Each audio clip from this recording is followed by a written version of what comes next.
Welcome to LOA Today. I'm Walt Jason. With me today is life coach and LOA teacher Joel Elston. This is your daily dose of happy. We are so happy you decided to join us today. Joel, as is now the pattern, my new VA, well, not new, she's been with me for about 4 months now. Jen has picked our topic for today, and she's going to be picking our topic going forward because you and I have done so many topics that we don't even care so much anymore. Just pick a topic and we'll start talking about it. So I figured, hand it off to somebody who hasn't, kind of been inundated by it and see what she comes up with. And she decided that we were going to talk about authenticity and, your authentic self and so forth. Sure. Which is a good topic. I do want to kind of lay down a preamble to it, which is I really believe that the word authentic is overused today to the point of exhaustion, to the point where it almost has lost meaning.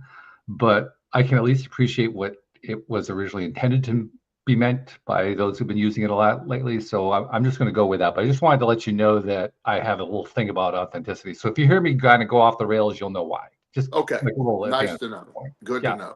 Yeah. So just to be fair, but the whole idea of an authentic self, that's the self that's being true to who you really are. That's what that's all about. So I guess I'm not sure what she had in mind in terms of why she wanted to bring the topic up, but it does kind of tie into something you and I were talking about because we were kind of sharing war stories before we got going about stuff, customer service type issues we were dealing with recently that were kind of pulling our hair out. And porn. Well, all right. Well, whatever. and the challenge that comes out of all of this is when we're dealing with somebody under a cloud of frustration, let's put it that way. What we often find is that because people become defensive, people are basically trying to carve out their own territory in the midst of a dispute, it's hard to find authenticity in all of that. And it also occurs to me that defines a lot of what goes on in most people's lives because so many of us live a life of protection and defensiveness and basically sympathetic nervous system as opposed to the relaxed way of living, the way of the authentic person coming out and being their true self. So in kind of a backward and screwed up way, our common experiences the last few days have reminded us of what it is not to be an authentic self, to be authentic, to be true to yourself. Well, and in sort of supporting what you were saying earlier, that is such a nebulous statement, authenticity. It is because I'm many versions of me over the years. I authentically over the years, what I was authentically in my teens, 20s, 30s, 40s, is a much different thing. So I don't think we have a true authentic self anyway. I think that's an ever evolving, moving target. I think we have, for example, I have authentically when it comes to I'm a protector of children. There's some core stuff in me that's authentically me. I don't want to lie. But there was a time in my life where all I did was lie. And sure. So the evolution of us as humans changes that what I think our perception of being authentic would be. And so you put yourself in a situation where you get very frustrated, and then we say, well, be your authentic, calm self, that might not be the authentic you anyway. It's that. Does it make sense? Yeah. So it's really it's become sort of a pop psychology concept of be authentic, and I'm not opposed to whoever you are, be that. That's fine. I'm very much a believer in be true to yourself. I work with young people all the time, so wanting them to develop who they are. But I also think the definition of who we are is going to be redefined multiple times over the course of a lifetime. And so I don't think we're born with an authentic personality per se. And I know some people who are just not good people that they're being truly authentic to their evil side. And so it's it's like anything else. There's two sides to it, but the concept in general is be you. And getting in, moving into that category, just whatever version of you are today, the version of me today is I'm very true to that version of me today. I get up, I do the things, my actions match my word. If I do. I had some frustrating events over the last few days dealing with the internet and company and all these other things. And never once did I yell at anybody. I was calm. There was a time I'd been using all kind of language and screaming at people, but that's changed. That's not me anymore, And so being able to present that with a different flavor is built on the years of changing. So if you started with what is being authentic in the first place, most people would answer being true to yourself. But we have, on any given day, we're a different person than we were the day before in many instances. So that's a great point. I love that. And it also kind of begs the question. I mean, if something is authentic, what is inauthentic? What is the inauthentic self? Yes. And you have people that with both sides of it. When you have somebody that tries to be something they're not, that can be construed in a couple different ways as well. So what does that mean? It's like, are you trying to better yourself? I've worked with some people that were born into unimaginable wealth, just way off the chart wealth. They grew up in extreme wealth. They grew up with extreme privilege. And there's some decent people that go through that. They never struggle. I also work with people who grew up in the most ungodly circumstances imaginable, and have sort of had to learn who they were through a lot of work. They had to develop what works for them, and they had to try on different versions of them to survive. And there are events, and we will often say, well, I would never do this, or I'll never, until you're placed in a situation, nobody knows what they will do. That's a fact. And you go to a place, and when no matter what's going on, life can happen, and you're not going to be true to yourself sometimes. Sometimes you're going to have to do something differently, and that might be a survival technique. So it's a much bigger thing, and probably not what Jim was wanting us to get into with that concept, but it's never set well with me. Just be authentic. And I'm definitely a march to the beat of your own drummer guy. But being authentic is going to be an evolutionary tale for me. And when I was in the middle of my gambling addiction, stealing money to gamble and doing all that, was authentic version of me at that time. It's a great point. Yeah. Because a lot of it has to do with how you define yourself. And this kind of gets to the heart of why I think it's become such a pop culture thing. Because what I find, the people who discuss and who bring up authenticity a lot, and it does include guests who have been on the show, by the way. A number of people have come onto the show and talked about how important they felt it was to be authentic, to be the real you. But the thing that I've noticed is that the people who focus on are always focusing on this topic from the point of view of where are you in your own self-development. Yes.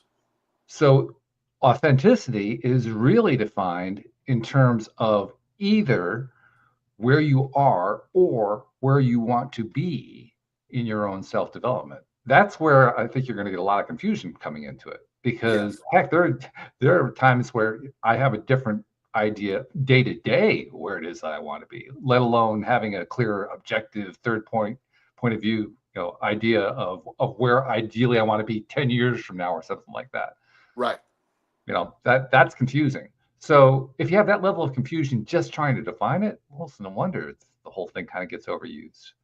Well, and where I think it then can go to the other side of it, to a negative side, is if you're really thinking all the time, who am I authentically? What, the messages and the emotions attached to that have an effect on how the law of attraction responds in your life. So, when you're, what am I? Who am I? What does that, look like?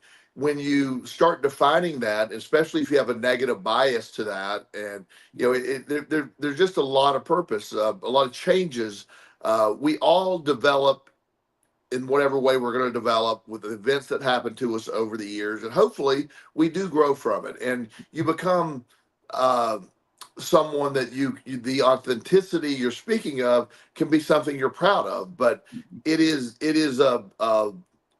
is part of that journey we've all talked about. You and I talked about for so many times, that journey of life. Along that journey, we're usually always behaving authentically, but that's not always a good thing either, because authentically, when I'm in the middle of my chaos, was not a good thing at all. And probably the way that we define whether it's good is also going to change. Absolutely. I mean, at the time, you probably didn't define it as bad. You just defined it as, this is my goal. Well, and when you're in fight or flight, or you're struggling, or you're surviving and all that, you're being authentic is simply, it's relegated to just simply surviving. Mm-hmm. And you're making decisions based on survival. And when you're making decisions based on survival, it's very seldom any version of authenticity you could imagine. It's just, I just got to make a decision to get through the day concept. Or at least not a version of authenticity you want to own up to. Let's put it that way. Exactly. And so but again, it's this growth mechanism that, the life itself has these events, as you and I have talked about a bunch, and these twists and turns, and that develops, that changes, it forces us to change. You get put through the ringer, all that happens, life happens, and you come out on the other side of it. I'm a far different person than I was 30 years ago. And the version of me today, people say, well, you're authentically you. And I go, yeah, but I was authentically me then. It was just a chaotic authenticity. So perhaps part of the whole idea of authenticity is dependent upon how we feel about what we believe is our authentic self. Yes. Like defining me right now and defining me 30 years ago, when I was that was the peak of chaos for me. It's not the same person. It's not, the experiences were different. I was made, the life I have today was granted me by the work I did, everything that happened between now and then. But that evolution along the way was definitely an evolving authentic. If you were saying, well, he's being authentic to himself, it would go, God, he's crazy. Yeah, I was being, it was chaotic. It was crazy. It was irrational. And so it is, when you start getting, gurus involved, and you start having these pop culture statements, it takes it into, they literally use it like, you need to be your authentic self. Well, the first question that I have, and I had a kid tell me the other day, this young man, he had listened to some, YouTube video, and he goes, I'm looking to be, I just want to be my authentic self. And I said, well, I said, I'm in favor of that, but let's define what that is before we start. You got to know what that is. Yeah. And that's often not usually, but it is often the start of the end point, because we haven't thought that out. We haven't figured that part out. So we just assume, well, yeah, of course I know, but we don't necessarily know. But there's another piece of this that I find is also really fascinating. I'm curious to know what your take is. Like you've talked numerous times, including today, about how you're a different person now from when you were, 30 years ago, something like that, when you're in the depths of the grip of that addiction that you were dealing with. And I know that that's true. I also look back on my own life, and there are times in my life from past years where I feel in many ways a very different person from the same person. And yet, even as I look back throughout all of my years, from the earliest times that I can think of, where I was aware, where I was conscious of being alive and so forth, I feel like the same person. I've been through a whole bunch of stuff. I have made different kinds of decisions. I've changed the way I think about things, but I feel like essentially at my core, I'm the same person. I haven't really, in that sense, changed. What has changed has been my choices, my behaviors, my decisions, and so forth. But the basic core person feels just me. And I mean, I suppose that in the pop culture, we would say, well, that's my authentic self. Is it? I don't know. I suppose it is. Is it possible for it to be inauthentic? I can't even conceive of how that would be. Yeah, that's where you get into the, I think we all behave authentically at whatever point in life we are. I believe that. And, like I know when I was younger, I had a really strong set of morals. I remember when I was a kid, I found a $10 wallet with a $20 bill in it and a receipt. And At the a time when that receipt was was, actually worth something. yeah, yeah. And that receipt was for a doctor. And so my dad took the wallet to the doctor and he was able to look up the receipt. And it was this lady who really needed the $20. Wow. Yeah. And so she was just so happy. And my dad was so proud of me. Well, that was that version of me then. And that was who I really was. Right. In the middle of my addiction, that $20 is going in my pocket. It's not going anywhere. To be honest, I mean that's if there was not even a Mhm. inkling of I need to look this up. That was like, in fact, it wouldn't last. I just go bet it right away. It would be gone. So that was different. Today, I'm back to that version. I don't take anybody's stuff. In fact, I give far more away today than I ever imagined I would. Sure. But at the same time, so that evolution of me, I do feel like the base person before everything happened existed is back in a lot of ways. But I'm also much more confident about life. I had a very anxious childhood, and so so when you start talking about authenticity, are we talking about an anxious version of ourselves? Is that part of the authenticity we're talking about? Is that a separate thing? I mean that's the stuff that I start looking at. Yeah, I hear you on that. And what I was trying to drive at was, isn't there an aspect of ourselves, or a way of understanding ourselves, perhaps is a better way of saying it, that is continuous throughout our existence? It's just the essence. Perhaps it's the energetic essence. Maybe that's the way to say it. There's an energetic essence to us that is always core. It's always there. It's what some people perhaps would refer to as the inner connection to higher self. But however you decide to frame it, to me, that's always been there. That's Yes. always been just that's the core of me. No matter what choices I've made, no matter what mistakes I've made, none of that makes any sense in terms of understanding what that core is. The core is always the core. It Yes. never ever changes. The only thing that changes is how I decide to live with that core, how I decide to use that core, what are the decisions that I make in my life. But the core is pretty much the core. It keeps coring on. Coring on, yeah. And I think a lot of it has to do with life situations too, how you were born, what you were born into. Yeah, I was born into chaos and extreme. So I developed this protective. Everything was survival at a Yeah, young sure. age. You come with, if you've ever lived with an alcoholic parent or grandfather who was very abusive, I had to learn at 5 years old. You had to walk very quietly through the house, not to Mm, disturb him, yeah, uh, because that would ruin the whole evening for the entire family. right, right, So I was spending a lot of energy at 5 years old not to upset my drunk grandfather, right. and that Yeah. was so there wasn't a lot of time spent on how I felt or thought. It was simply, Mm, I don't want to see him go rageful and hurt anybody or scream at us, and yeah. the police come, all this scary stuff. So we're going to be really, really quiet. So you can be born into situations that just there's no way that was my authentic self, but I had to create this wall to survive. And so In I other didn't. words, even if there was a core, you didn't have any time to spend there. I'm managing. He used to snore so incredibly loud, Oh, and geez. one of the one of the big moments at night is when he would start snoring. He was usually out for the night, and I was like, So that was a relief point. yes, yes. So and again, I'm 5 or 6 years old, so Right. do with that as you must.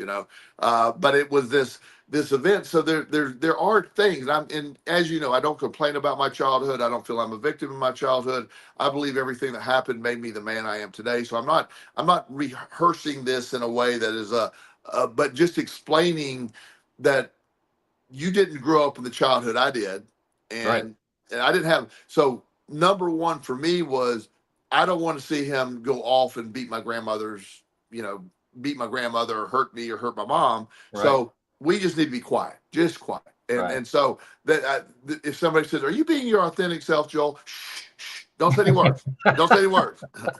Let wait It until you wasn't hear the story, really, and then we can talk. it wasn't at the top of the list of the things that you were considering at that point in time. Right, exactly. So it is like that premise. So it is a definite fascinating thing, but when you look at it, but I just think that every single person that I know and whatever they've been through, whatever we have done, and it might not have been a good attempt at it, Mm. but everything we're doing is trying to get through the day, trying to get through life, whatever. We have coping mechanisms that we develop, and they often aren't healthy. Yeah. But yet the procrastination part, Oh, yeah. do you know anybody that procrastinates? I never really got around to figuring that part out. Yeah. So, but with the ADHD brain, procrastination is something that comes with that often. So, is my authentic self someone who procrastinates, or in my life today, I just don't. I just dive into everything because I just know that's the way to do it. So if that was authentically a procrastinator, what I was born into, it's not today because I don't procrastinate. I just get it done. Take Mm-hmm. leaps. Mm-hmm. This points to something else really important, I think. And it once again demonstrates just how elusive this whole concept of authenticity really is. Because if we grow up in a situation somewhat perhaps similar to yours, where there really wasn't time to do any kind of introspective work, it was basically survival mode, fight or flight, continuous, and you're dealing with that all day long. That's really where we learn the idea that all of our solutions are outside of ourselves. Yes. So if we're learning that, is that authentic or inauthentic? I think you can make an argument either way. Yeah, I agree. You I know, agree. I mean, really, you could. Yeah. Well, and that's what makes it such a convoluted discussion, because it's so experience based, experiential. It's so it's perspective, and when you throw in, and nobody's wrong here. It's just No. understanding. Like if imagine your house is on fire, and you're not sitting in your house going, I need to respond to this in the most authentic way possible. What is that? You just need to grab some stuff and get the hell out of there. Get what you Yeah. can. That's it. That's it. There's no, but yet there's this. The luxury that we are often afforded in today's lifestyle. That's where these questions of authenticity can come Mm. up, and it's I don't imagine in 1750 some family that has a small farm outside of wherever that would be, Mm. discussing the authenticity of their lives as we better get the crops in or we're going to die. Yeah, I doubt that was really on the dinner table. Yeah, Yeah. yeah, exactly. So it comes with that, but it's still a very fascinating discussion. But as with anything with the law of attraction, if your pursuit of authenticity is affecting you emotionally and bringing you to a place, see, that's where it could be beneficial. If who am I, what I want to do, then you can work on that. And nobody wants to be a scumbag, so maybe the idea that I need to be able to adjust. I want to be helpful. I want to be able to help other people. Then, that could really come a long way, and that authentic self, pursuing that authenticity. So it's going to be a loaded question depending on so many factors. And that is and that's life in general. Everybody wants to talk, everything's gray. The white and black is a very seldom a choice. There's always the gray area. This is very true. Yeah. Yeah, and a lot of people don't like that, by the way. It's amazing for people who don't like that. We spend an awful lot of time in it. No, we do. You got I to. mean, seriously. Life is. I mean, I don't mean to sound negative, but life is the gray area. It really is. Yeah, it truly is. Maybe you're touching on what the real value of the idea of authentic self really is. Maybe the value is in using it as a tool for self-exploration. I love that. Now, becoming the version of you that is optimal, and whatever Hmm. that means to you. Right. So, like a lot of people wouldn't want my lifestyle. I run pretty hard. I go every day.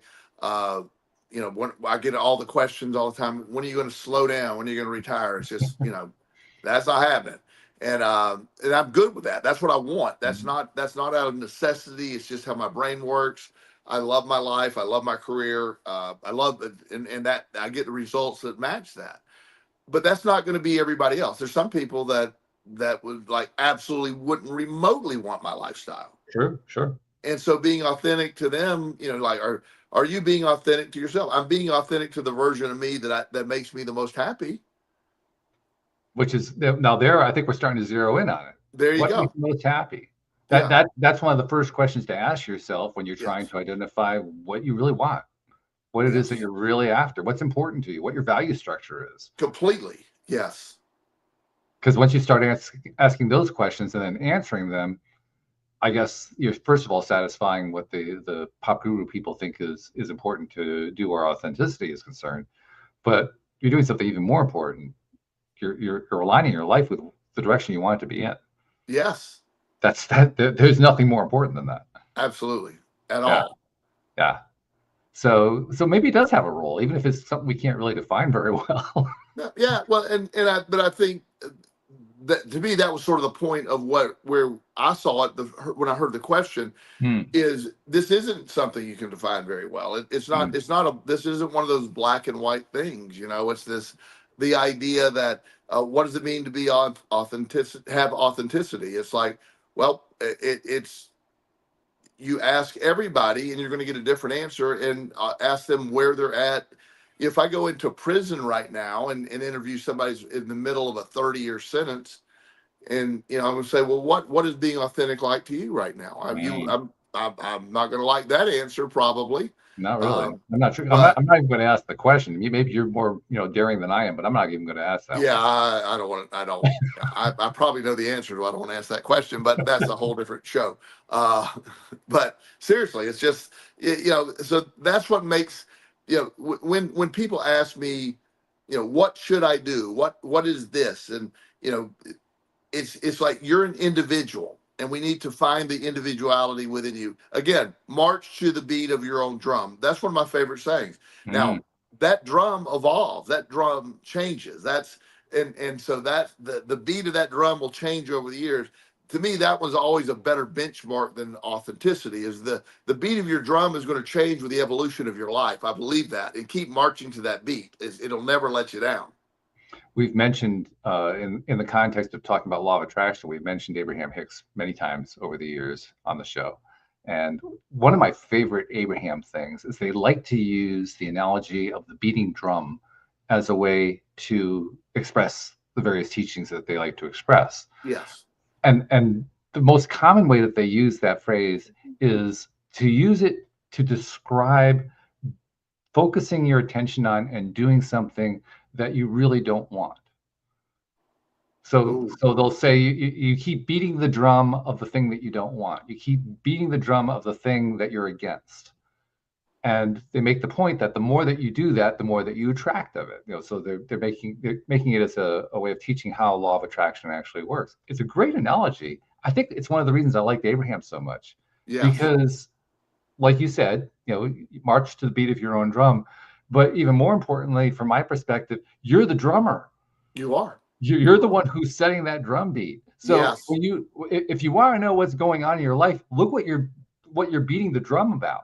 Well, that's always, and that from the day one when I had that visual, when I heard march to the beat of your own drum, I've visualized. Never thought anybody else was a drummer. It's always been me. Yeah, yeah.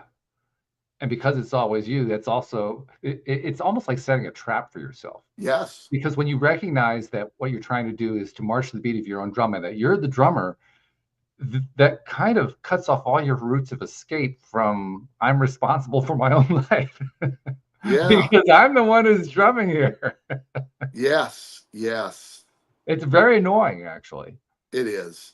It really is. Because now you're having to face the reality of the fact that you are the single lowest common denominator of your own life. That's It's not that, fun all the time. it's not. It's not. That's a great point. So, and that's one of the reasons I like the Abraham teaching so much, because they use that analogy, they use that metaphor as a way to really zero in on where the responsibility is. And that responsibility is tough, it's challenging, it's frightening at times. At times, it's even intimidating, Sure. even though I'm the one who's doing it to myself. Almost especially because I'm the one doing it to myself. Yeah. And in fact, when I was first exploring the idea of how I was torturing myself for the first time, that was literally terrifying. Yeah. You know what I mean? Yeah. It has to be. Yeah. Because And when, at that point, all I could think is, how could I do that to myself?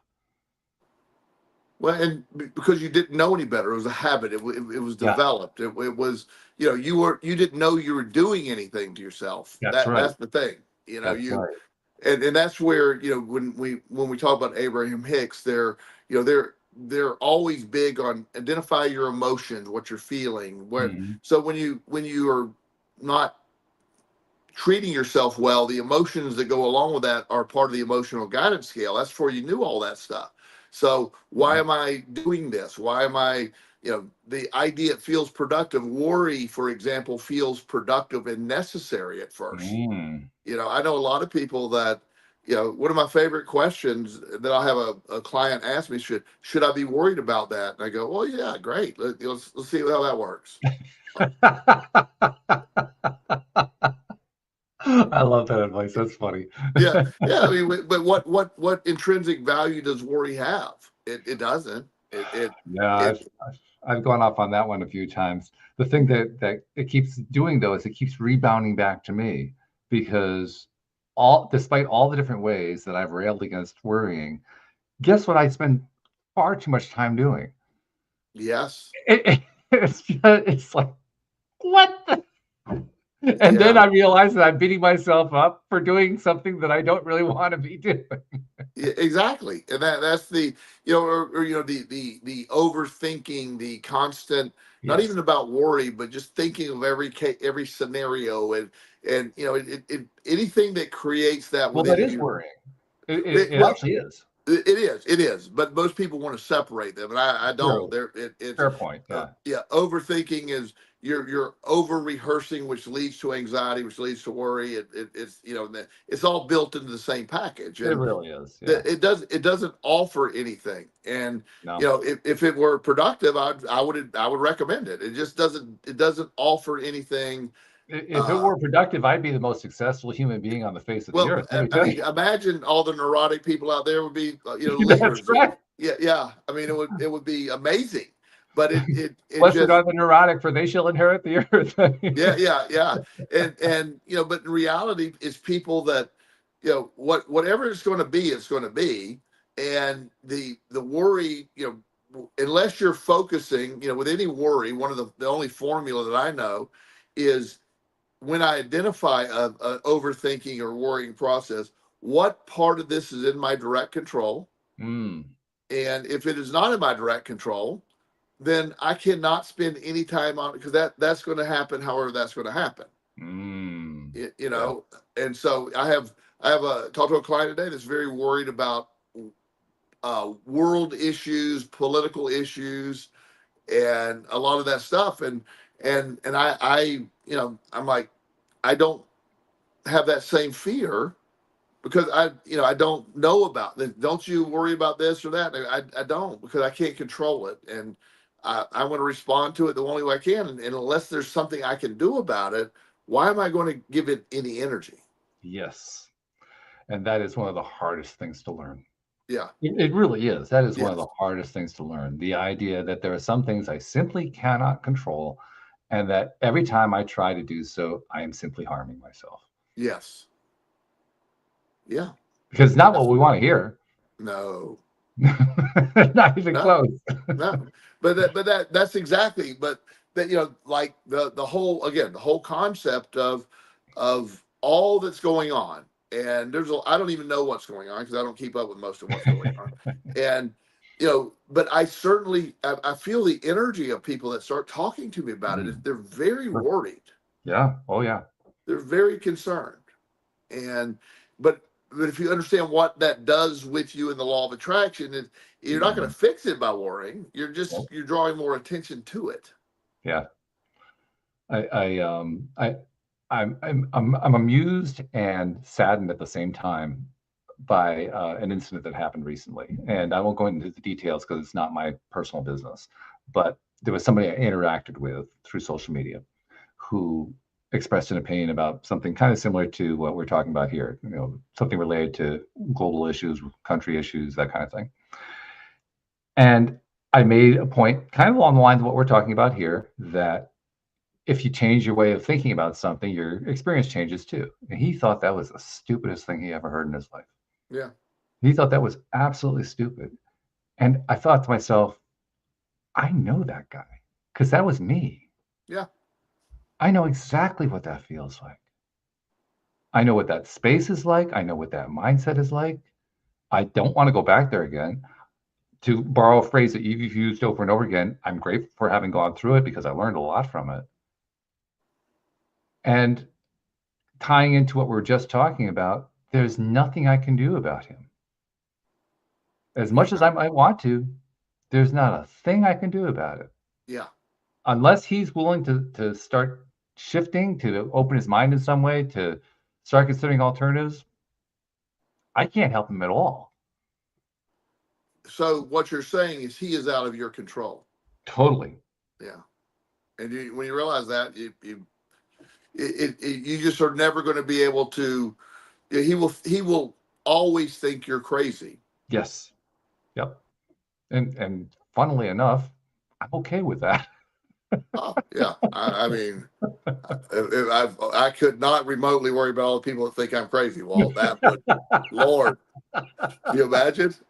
That's I'd a rather long not. list. Yeah. Imagine that it's too painful to even think about. Yeah. But seriously, so, within that, at best, I just know some people that, I hear I see what they post, and I most of the time I never ever comment, on any of that stuff because I know for a fact I'm not going to change their mind. Nope. And I'm not going to bring that energy where I need to feel I need to engage or go to that level with them. They're going to have to figure this out. And that's the key right there. You don't want to bring your energy there. Yeah. It's not about them. I'm not going to fix. If somebody came to me and said, "What I'm worried about, the whatever the issue is, the Israeli war, and I'm the effects it's having on this or that," and if you came to me and said, "What can I do about it?" I'm going to nothing at all, zero. And your awareness of it is something that's creating stress and anxiety in you. But the law of attraction is going to respond to having more things to be stressed and anxious about. It's not going to fix the war with you worried about that. It's not going to change that. Your power generally exists in voting for the political party you believe best would fit your agreement. And if you want to donate to charities to help whatever side, all those, but you have very limited things you can do about it. That's right. So it's those are agreements that are taking place between those people. And I would love. I'm not pro-war at all, but I'm also real. I can't go fix it. The solution's there, but it's not mine to find.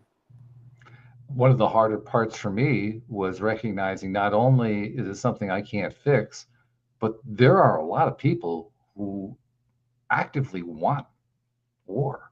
Oh yeah, it's profitable. Well, more than profitable. I mean, there are people who want to be in war. I mean, video games, look how many video games are about being the hero, the action hero in a war situation. Yeah. I mean, it's massive. So clearly there is a significant portion of the population that wants that experience. Yeah. And it's, I had this, this lady who was having an argument with another lady at the grocery store the other day about eggs, the price of eggs. They weren't And complaining about how many eggs we were buying again, did they? no, no, Oh, okay. Yeah, that's because all that my happened family. once before, so it made me think, Yeah, yeah. No, that wasn't egg day, so there was That no wasn't problem egg there. day, okay. But so I'm walking by, but they're having this discussion that a carton of eggs was something like $6. No, okay. And so they were going back and forth, and and my solution was, and I'm not involved, by the way. I just heard as I walked by, and nor am I going to. I didn't comment, but either you buy the eggs, or you don't buy the eggs. If everybody quits buying eggs, they'll go down in price. Everybody keeps paying the price. It's just really that simple. But all the angst they were having amongst themselves, and somehow they turned it into a political discussion. Mm. And it was like, and I want to buy eggs, whatever eggs cost. I mean, I need eggs. I go through a lot of eggs. So if they're $10 a carton, they're $10 a carton. Mm-hmm. But that's my perspective. That's just simply my perspective. That's right. Yeah. Yeah. I think you touched on the right idea too, putting the energy into it. Yes. Because like we were talking about before, we find ourselves in places in life where we put our energy into things at the same moment that deep down we say to ourselves, why am I putting energy into this thing? But we do it anyway. Yes. Yes.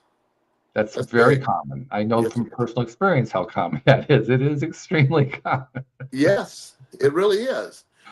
And that's what I want you, that's what not you, but that's what I want people to understand. The energy that, when these things happen, these arguments, these frustrations, and all that goes on, it is on one level it's benign, but as far as how it affects you, all you're doing is whatever you're complaining about or fearful of, you're inviting more of in your life. Yeah. That's the law of attraction. How you're feeling, right. You're inviting more of that. So if it's angst, anxiety, stress, whatever it is about the future and all that, you're going to get more of that. That ties into that hard lessons learned that we have. What was the word that my guest today used? Agency. I had the guest Joe right there who kept using the word agency. We have agency over what happens in our own lives. That's it. And we have a lot of agency over that. In fact, close to 100%, not quite, but pretty close to 100% agency. There are certain things that happen to us that we don't have a lot of control over, but for the most part, it's pretty hard to separate us from the experiences because there's a lot of decision making going on there.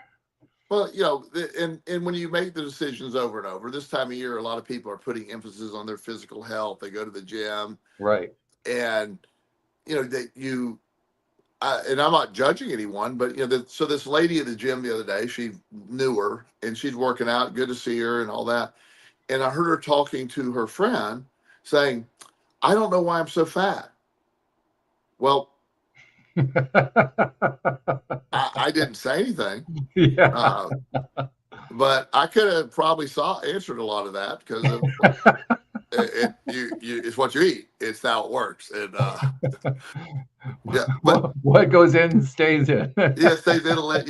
It's a simple formula. What you burn, you got to burn more than you have in. That's it. I mean, it really works out well. Now, it's none of my business. But I really would go. Really, you don't know. You really don't know why. Hmm. You don't know why, but but we do that to ourselves a lot. I just don't understand why. I don't exercise. I feel stiff. I don't. It's like, okay, well, that's it. The one guy was walking up the stairs, and I heard him say, that the upstairs to the gym is there's 2 floors, and he was huffing and puffing going upstairs, and he says, yeah, I should probably just take the elevator. Now he's at the gym.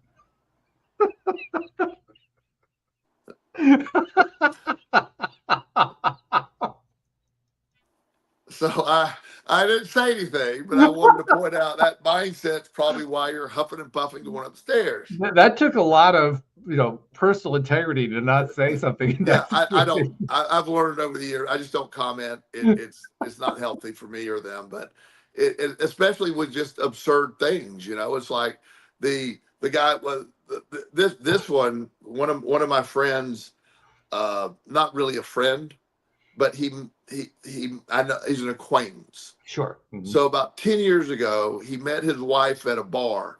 She was married, and they connected. She ended up leaving her husband for him. Mm. Well, he texted me the other day going, "Yeah, she's cheated on me. She's leaving."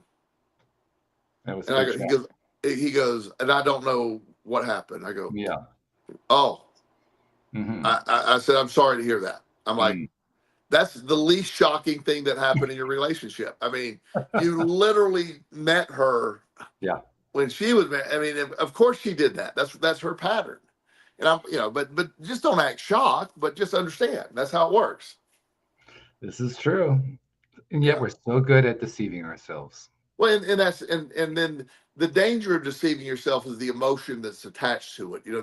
The idea, this is definitely not a popular term right now. But when you constantly cast yourself as the victim in every situation, all you do is you make yourself a victim in all situations. It's just that's how it works. It's not that's the law of attraction at play. I saw another comment from somebody. I don't even remember what the context was. I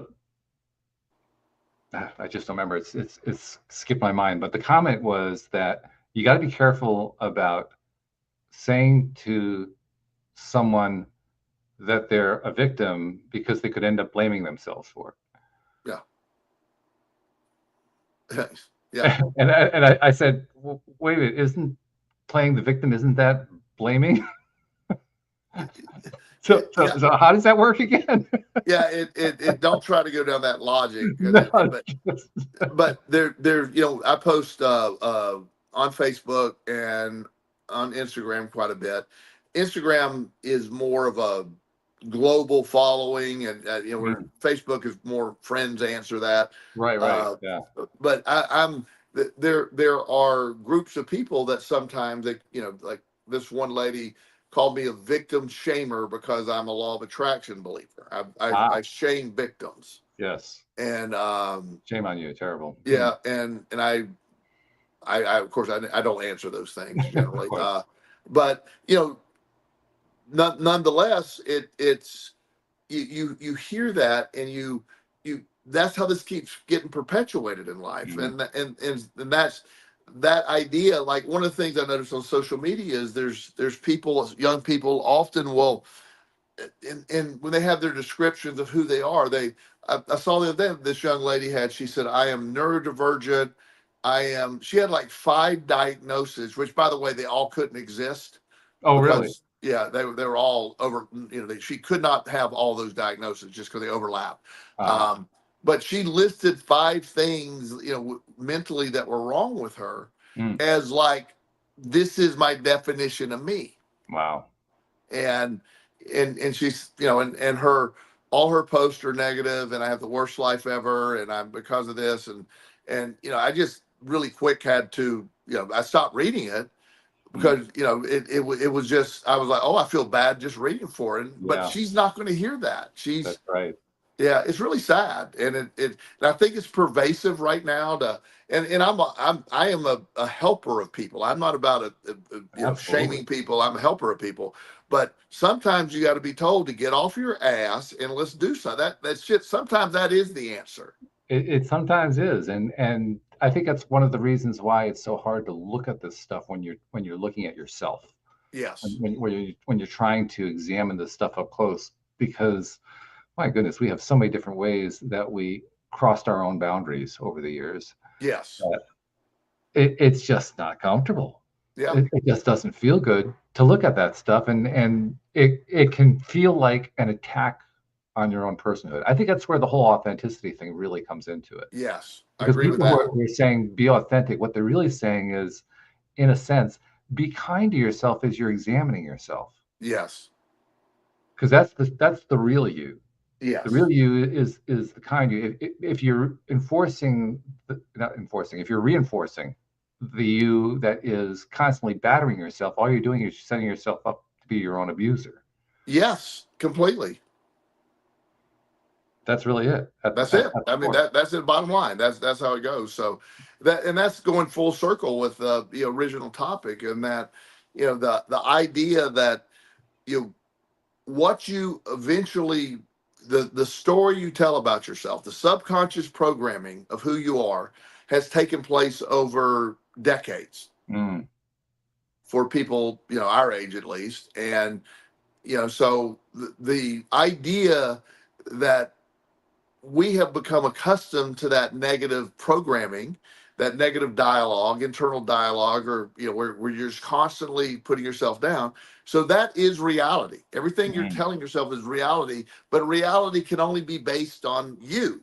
Your yeah. reality is different. I have an entirely different. It took a lot of years to reprogram that subconscious brain, and I have a much different reality now. Which just shows how powerful we really are. Yeah, because we are powerful. We have that. It doesn't mean my life's perfect. I've never got on here and say, "Oh, it's perfect." I have normal stuff that happens. I have an incredible life. I love my life, and I'm going to continue to have things in my life that I love. But my pet died the other day. Yeah, That did, that was very sad for me. sure. My pet died, and 9 years we've had Mango. The Mango's been on this show. That's right. Yeah, Yeah, I remember she was yeah, on. Yeah, yeah, yeah. and her brother was on too, if I remember Brother correctly. Pikachu was on it years ago. Yeah. Yeah, Yeah. yeah. So yeah, but at the same time, as I do with everything, I'm really grateful for the time I had with my bearded dragon. She was the sweetest, kindest, gentlest creature on the planet. Mm, I truly loved her and I miss her, but yet she brought great joy, and that's what I focus on. And right. and so yeah, I have a life where things really happen, real life things happen, and my response to them has been I'm prepared to respond from years of conditioning the subconscious brain to see it differently.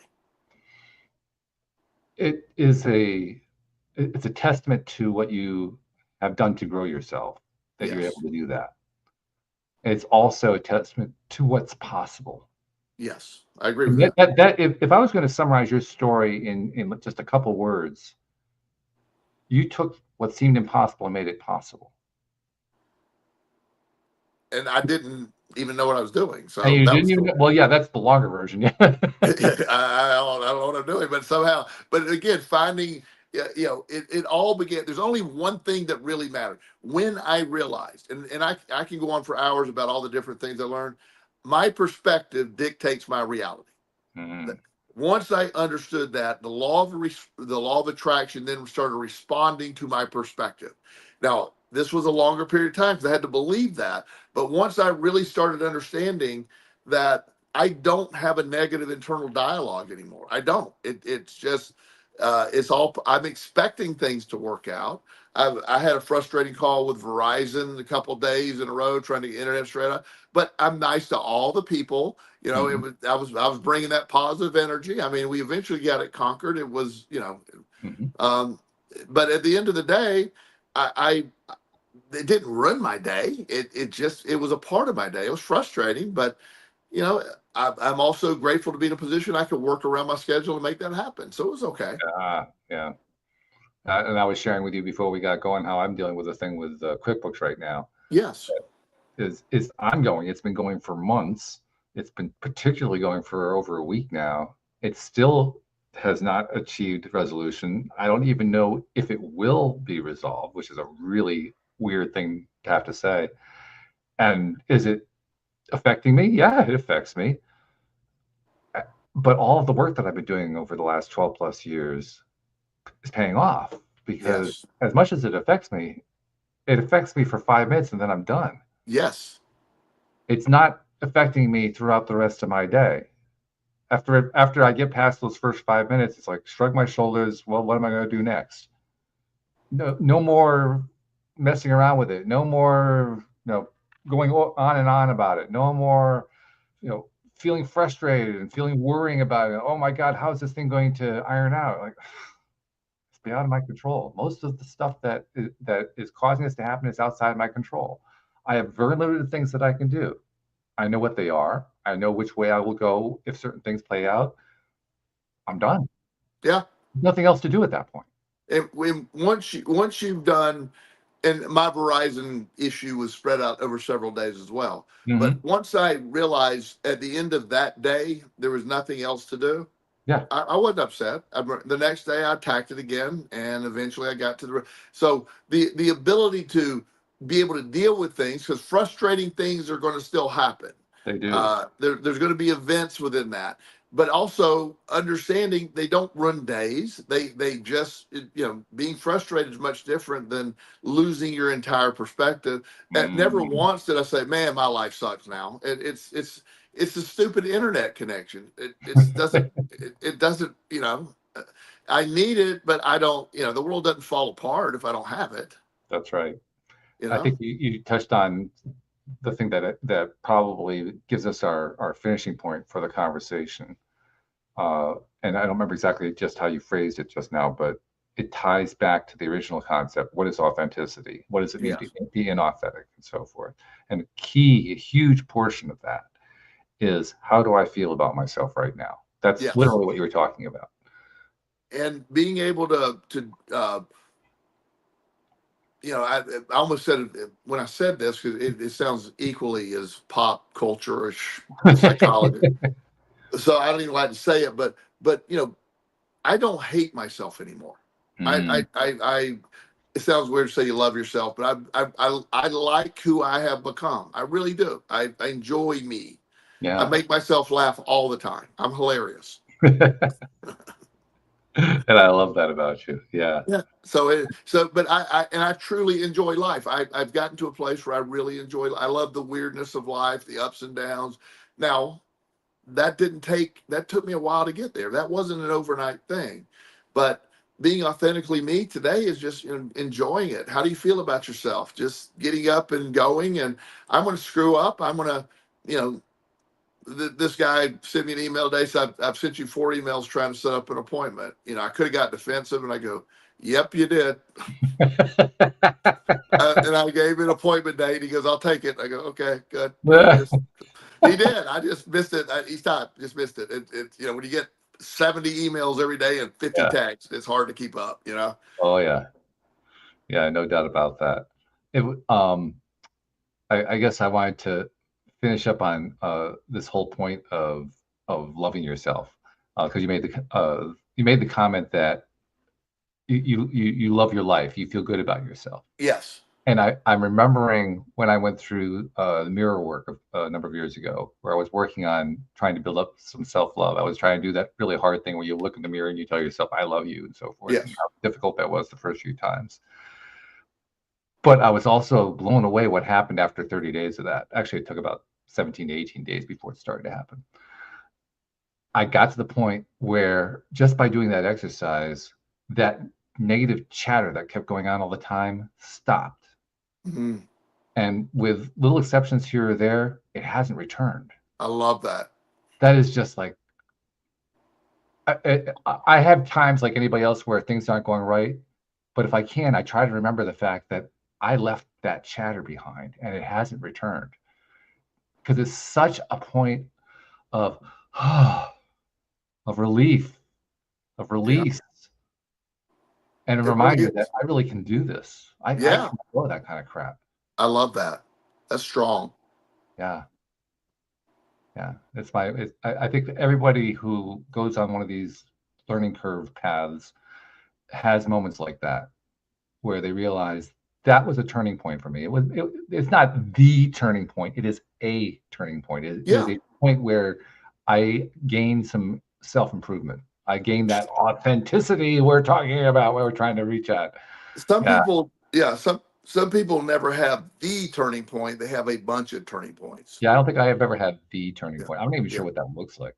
Yeah, I mean, even with I've had some drastic turning points, but there were multiples along the way. Right. Yeah. But you'd probably be hard pressed to decide which one was the turning point. Yeah. It really requires some work, but we turned this into a good topic anyway. We did, yeah. And how nice, we don't have to identify what the turning point is. Yes, completely. Yeah. It takes all the pressure off. Absolutely.